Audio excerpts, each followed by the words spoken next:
when the Galactic Council found out why human diplomatic guards carry no weapons to meetings.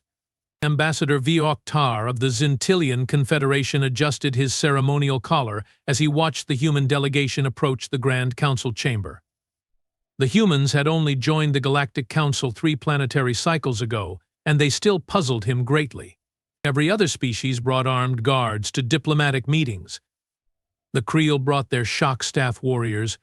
The Palaxians were accompanied by neural disruptor specialists.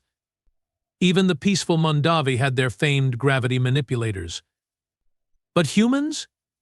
Their guards carried no weapons whatsoever. "Look at them," Vioktar whispered to his aide Gliss. "So confident, yet so vulnerable. Fools or geniuses? I still cannot decide." Gliss fluttered her sensory membranes. "Perhaps both, Ambassador. The reports from their world are concerning." The human diplomatic team consisted of Ambassador Elaine Powell, a short woman with curly auburn hair and a perpetual half-smile, flanked by 2 guards. One was a towering, dark-skinned man named Marcus Devlin with shoulders as wide as a cargo loader, and the other was a lithe, pale woman called Tanya Reeves, who moved with unsettling grace. No visible weapons, not even concealed ones, according to the security scanners.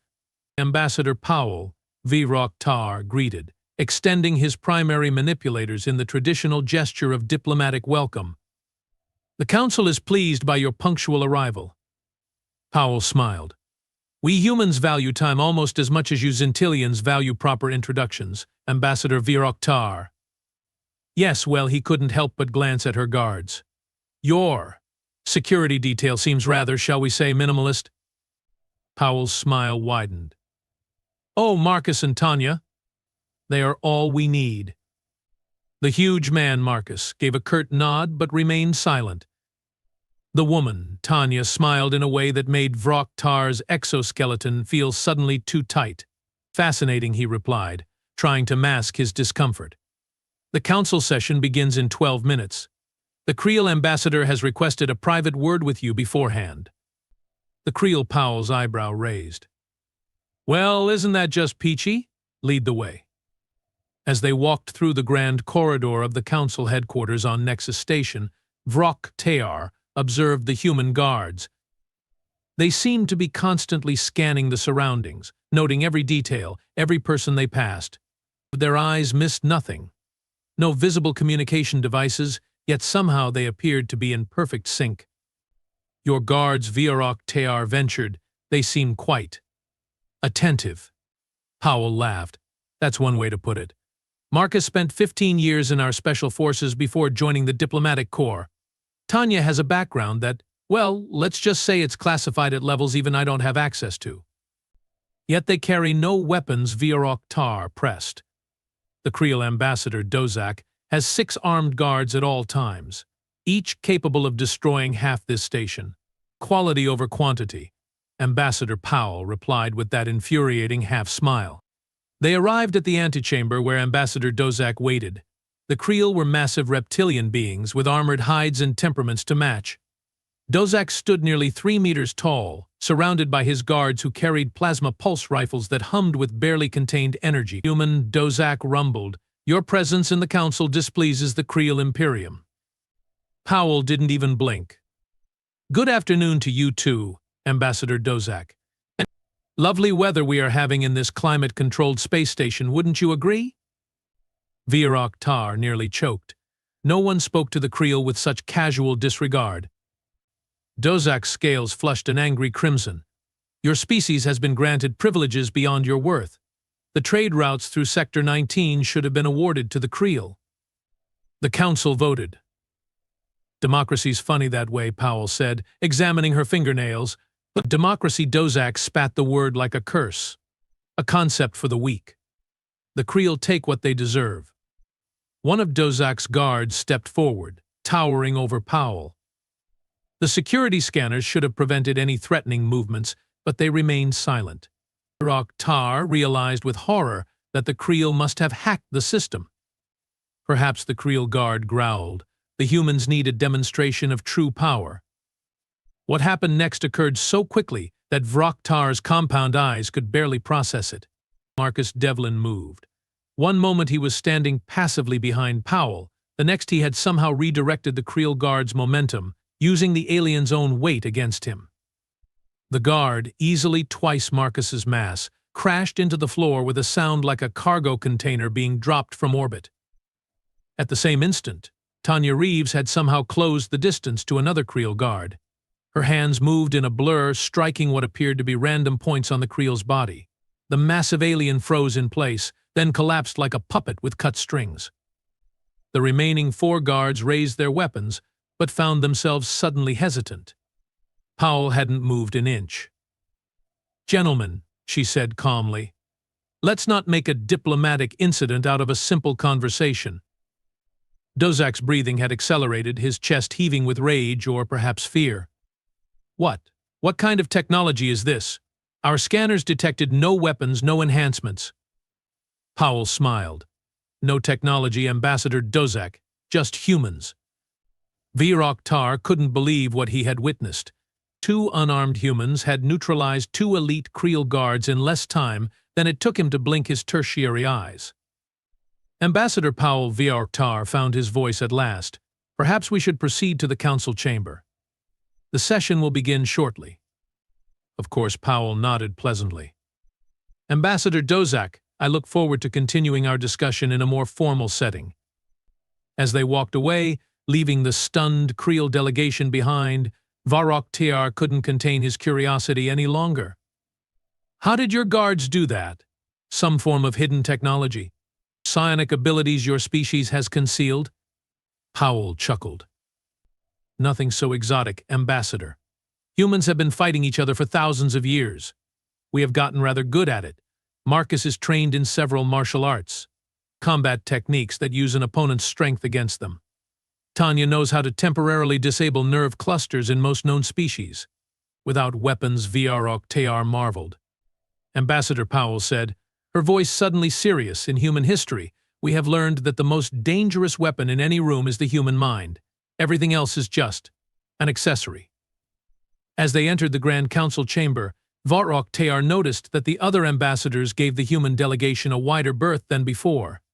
News traveled fast on Nexus Station. The first session of what would become known as the Nexus Accords was about to begin, and Vroktar had a feeling that the galaxy's perception of humans had just fundamentally changed. He wondered what other surprises these weaponless guards might reveal before the day was done. 3 days into the Nexus Accords summit, Vroktar found himself increasingly fascinated by the human delegation.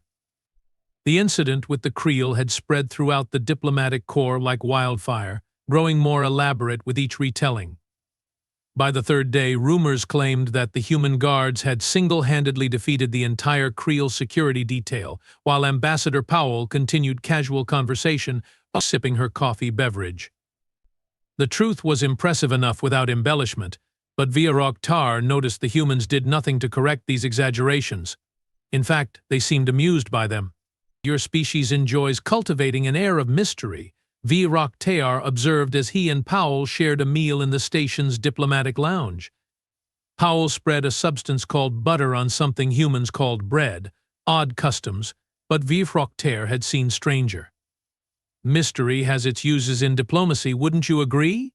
Perhaps, he conceded. "Though I wonder if your guards' capabilities are similarly exaggerated." Powell took a bite of her food, chewing thoughtfully. "You know what's interesting about humans, Ambassador? We are pack predators who evolved to look harmless. Most predator species evolved obvious weapons, fangs, claws, venom. Humans? We look soft, vulnerable. It served us well." Across the lounge, Marcus Devlin stood casually by the entrance, hands clasped in front of him.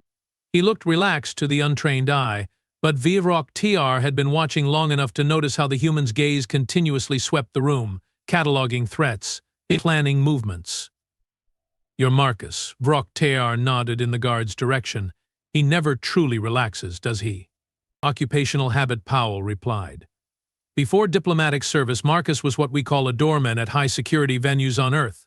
His job was to prevent trouble before it started and handle it quietly if it did." "And the female, Tanya?" Powell's expression became unreadable. Tanya has a more specialized background. Let's just say she's intimately familiar with 16 ways to incapacitate most sentient species using nothing but her hands. Virok Tar's primary heart skipped a beat. You humans are quite terrifying, you know, says the species with natural armor and acid glands. Powell laughed. Their conversation was interrupted when Ambassador Xilk of the Palaxian hierarchy approached their table. The Palaxians resembled iridescent insectoids, with multiple limbs and compound eyes that reflected light in hypnotic patterns. They were known for their technological prowess and somewhat flexible ethical standards. Ambassador Powell, Xilk's translator unit, converted the clicks and chirps into standard galactic. A pleasure to witness your continued survival after the Creel encounter. Powell smiled. Ambassador Xilk, please join us. The Palaxian settled onto a specially designed chair. I must admit, your species continues to surprise the Council. First, your rapid technological advancement, then your unusual diplomatic methods, and now these guards of yours. We are just full of surprises, Powell said, her tone light but her eyes watchful. Silk's mandibles twitched in what Virok Tar recognized as amusement. Indeed. The proposal your delegation submitted regarding the disputed territories in the Cygnus Arm is equally surprising. The Palaxian hierarchy wonders what other surprises might be revealed in private discussion. Howell's expression didn't change, but Virok Tar noticed Tanya Reeves had silently materialized just within earshot of their table. He hadn't even seen her move from her previous position. I'm always open to discussion, Ambassador Xilk, Howell replied. Excellent. Perhaps you would honor me by visiting my private quarters this evening? We Palaxians prefer to conduct meaningful negotiations away from excessive observation. Virok Tar felt his exoskeleton tighten with tension. The Palaxians were notorious for using unorthodox methods to gain advantage in negotiations, including subtle neural disruptors that affected judgment and memory. Their private quarters were rumored to be filled with such devices, undetectable by standard security scans. I'd be delighted, Powell said, surprising Virok Tar. Shall we say 20 station time? Perfect Xilk rose fluidly. Come alone, of course. My security team is uncomfortable around your guards after recent events. After Xilk departed, Virok Tar leaned forward urgently. Ambassador Powell, you cannot seriously intend to enter a Palaxian's private quarters without protection. Their neural manipulation technology is legendary. Powell dabbed her lips with a napkin. Who said I'd be without protection? But the Palaxian requested you come alone. And I will appear to be alone. Powell smiled. Marcus and Tanya won't be visible, but trust me, they will be there. Virok Tar blinked in confusion. The station's security systems will detect them if they attempt to follow you. Powell's smile widened. No, they won't. That evening, Virok Tar found himself unable to focus on the preparatory documents for the next day's session. His mind kept returning to the human ambassador's foolhardy meeting with the Palaxian. Against his better judgment, he made his way to the residential section of the station where the Palaxian delegation was quartered. As he rounded the corner, he nearly collided with Tanya Reeves, who appeared silently from a service corridor that Virok Tar hadn't even known existed. Ambassador Virok Tar, she greeted him calmly, as if encountering him in a restricted area at night was perfectly normal. Out for an evening stroll. I was concerned about Ambassador Powell, he admitted. Tanya's expression gave away nothing. Ambassador Powell is currently concluding her meeting with Ambassador Xilk. It's been quite productive. But how did you? The Palaxian requested she come alone. Tanya's lips curved in a slight smile. Ambassador Xilk only saw Ambassador Powell enter his quarters. Perception and reality don't always align. Where is Marcus? Virok Tar asked, looking around. Exactly where he needs to be, Tanya replied cryptically. Before Virok Tar could question her further, his communication device chirped. It was an automated alert from the Council's security system, notifying all ambassadors of an attempted breach of the station's central database originating from the Palaxian quarters. What have you done?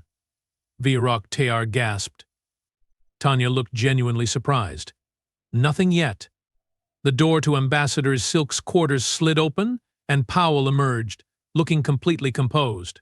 Behind her, Voroktyar could see Ambassador Silk surrounded by station security officers. Perfect timing, Voroktyar Powell greeted him cheerfully. "You are just in time to witness a significant development in our negotiations." Ambassador Silk's compound eyes reflected chaotic patterns of distress. "This is outrageous." The human planted evidence. There was no attempted breach. The security chief, a stoic Mondavi, gestured to his data pad. "The logs are clear, Ambassador Silk. While meeting with the human ambassador, someone used your personal access codes to attempt entry into restricted council archives regarding Earth's defense capabilities." Powell looked appropriately shocked.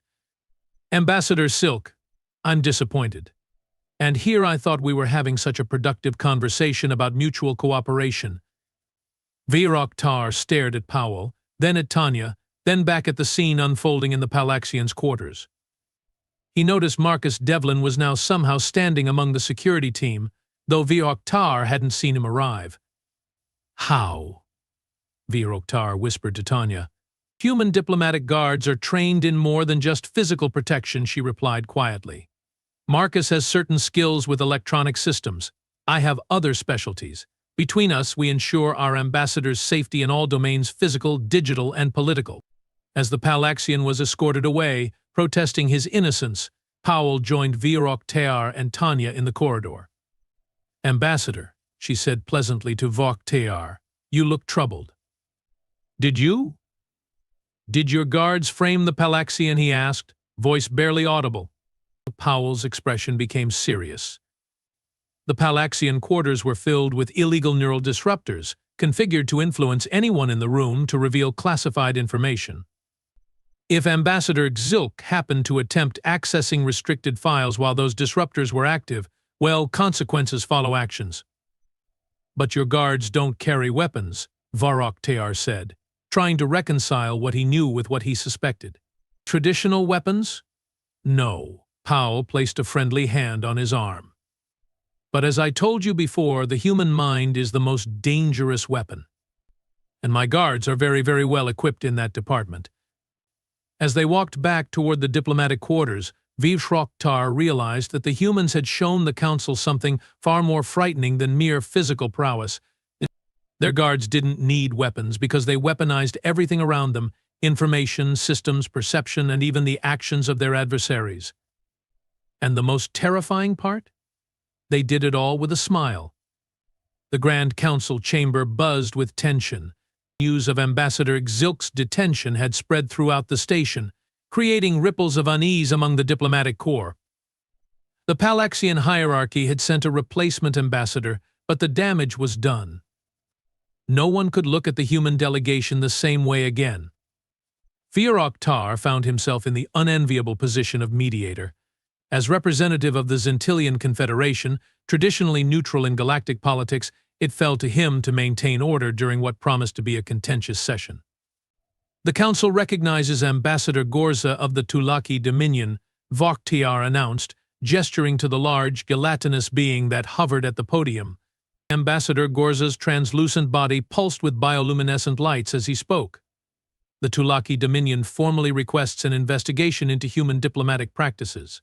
2 incidents in less than a week suggest a pattern of provocative behavior incompatible with council membership."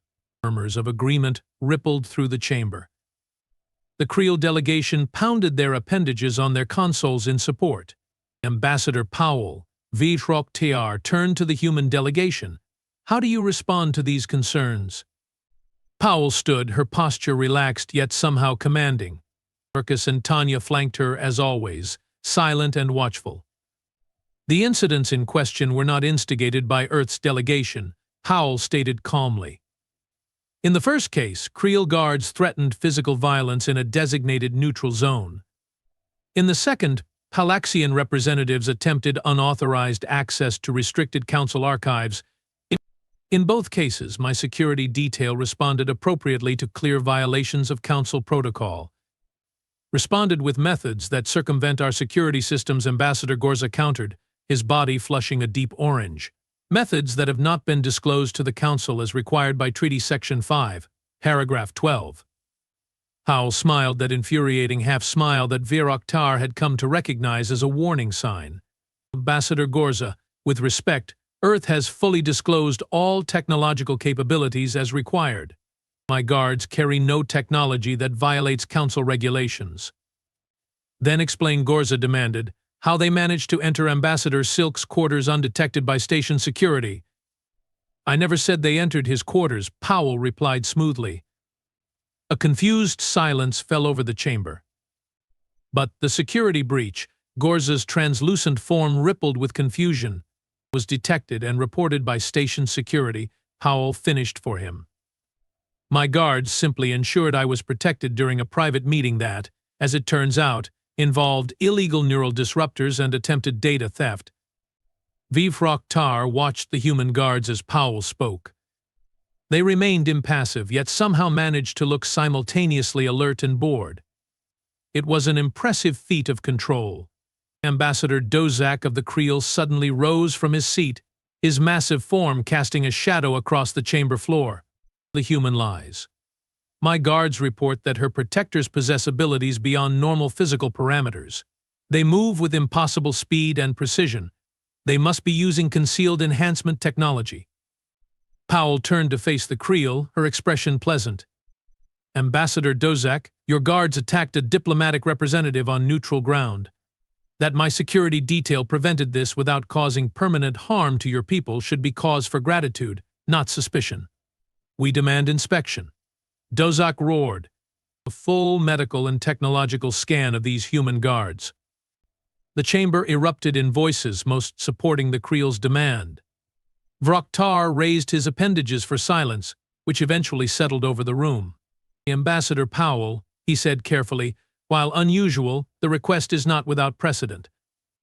Would you consent to having your guards undergo a council-supervised examination to put these concerns to rest? Powell conferred briefly with Marcus and Tanya, then nodded. We have nothing to hide. However, we request that representatives from all major council species be present during the examination to ensure fairness. Agreed, Vir-Oktar said, relieved that a diplomatic crisis might be averted. The examination will take place in the medical bay at 15 station time. As the council session adjourned, Vir-Oktar approached Powell privately. A wise decision, Ambassador. This should resolve the mounting tensions. Powell glanced at her guards, who had moved to a respectful distance but remained within sight. Perhaps. Though I suspect it may create more questions than answers. What do you mean? The Council fears what it doesn't understand, Powell said. And humans have been misunderstood for most of our history. It's almost our natural state. At 15 precisely, a curious assembly gathered in the station's advanced medical facility. Chief Medical Officer Dr. Renzi, herself a human who had been working with the Council for decades before Earth's official membership, would oversee the proceedings. Representatives from 12 major species formed a semicircle around 2 examination platforms where Marcus and Tanya now stood, looking remarkably unconcerned. We will begin with standard biological scans, Dr. Renzi announced, activating the medical sensors. These will detect any technological enhancements, genetic modifications, or foreign substances that might explain enhanced physical capabilities. The scans hummed to life, bathing the 2 guards in shifting patterns of light. Holographic displays materialized above each platform, showing detailed anatomical information. Dr. Renzi studied the readings, her expression professional. Initial scans show standard human biology. There are no implants. No genetic modifications beyond what falls within natural human variation. Ambassador Dozak snorted in disbelief. Impossible.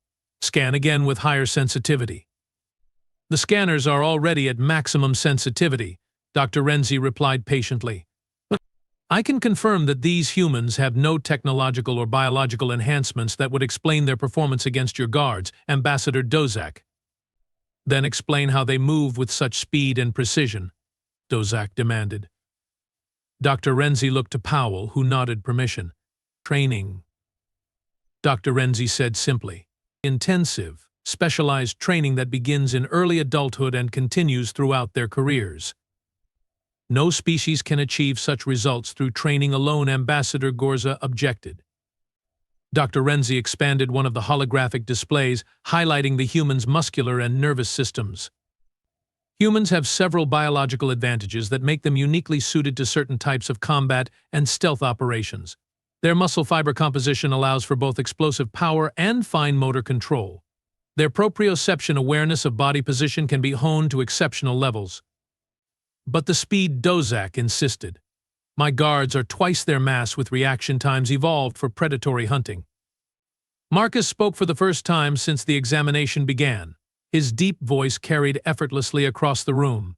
Mass is often a disadvantage in close-quarters combat. As for reaction time, humans don't react. We anticipate. The room fell silent. Explain, Vioktar requested. Tanya glanced at Powell, who nodded again. Most species train to react to an attack once it begins, Tanya said. Humans train to read micro-expressions, body language, muscle tension, eye movement, breathing patterns. We know you are going to attack before you do. Preposterous, Dozak growled. Your left secondary heart rate increases when you are preparing to strike, Tanya said to him calmly. Your scales flush slightly at the base of your neck. Your weight shifts to your rear leg approximately 0.8 seconds before you lunge. These tells are quite obvious once you know what to look for. Dozak's expression of shock confirmed her accuracy. Dr. Renzi expanded another display. What Guard Reeves is describing is pattern recognition, a cognitive skill at which humans excel. Combined with their neuroplasticity, the ability to rewire neural pathways through repetitive training, it allows for the development of what appear to be superhuman abilities to other species. Ambassador Gorza's body had paled to a translucent white. Are you suggesting that all humans possess these capabilities?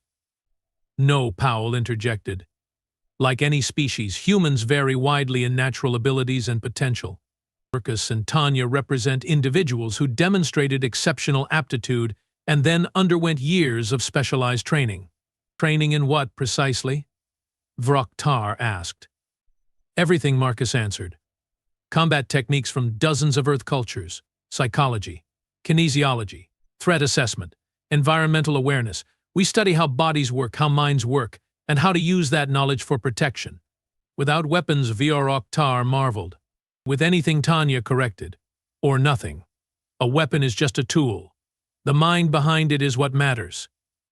As the examination concluded, the council representatives filed out in unsettled silence. Only Vroktar remained behind with the human delegation. You have created more fear today, not less, he observed. Powell nodded. Perhaps. But fear based on truth is preferable to fear based on misconception. The truth being that human guards are dangerous because they are human, not because of technology we could counter or restrict, Vroktar said. Precisely. Powell glanced at her guards, who had resumed their watchful positions. The council wanted to know why human diplomatic guards carry no weapons. Now they do. Because they are the weapons, Vroktar said quietly. Powell's expression turned suddenly serious. No, Ambassador. Because they don't need weapons to protect me. There's a difference. As Vroktar watched the human delegation depart, he couldn't help but wonder if the distinction Powell made was meaningful, or if it was the most frightening revelation of all. The final day of the Nexus Accords summit dawned with an atmosphere of wary respect toward the human delegation. News of the medical examination had spread throughout the station, growing with each retelling until some versions claimed the human guards could read minds and move faster than light. Vroktar found these exaggerations frustrating but unsurprising. Fear often expressed itself through hyperbole. What troubled him more was the growing coalition of species who now viewed humans as a potential threat rather than a valuable addition to the Galactic Council. Ambassador Powell, he said, as they prepared to enter the final session, I must warn you that several delegations have been meeting privately. They are concerned about the implications of yesterday's revelations. Powell adjusted her formal attire, a blue suit that matched Earth's flag colors. Politics as usual, Ambassador Vroktar. The new species always face skepticism. This goes beyond skepticism, he insisted. Some are suggesting that humans represent an unpredictable element in galactic affairs, that your species' capabilities make you dangerous. Marcus and Tanya exchanged a glance that Vioroktar couldn't interpret. Powell merely smiled. History is filled with those who feared what they didn't understand, she said. We have faced similar reactions before, both on Earth and beyond. We will weather this storm too. Vioroktar admired her confidence but wondered if it was misplaced.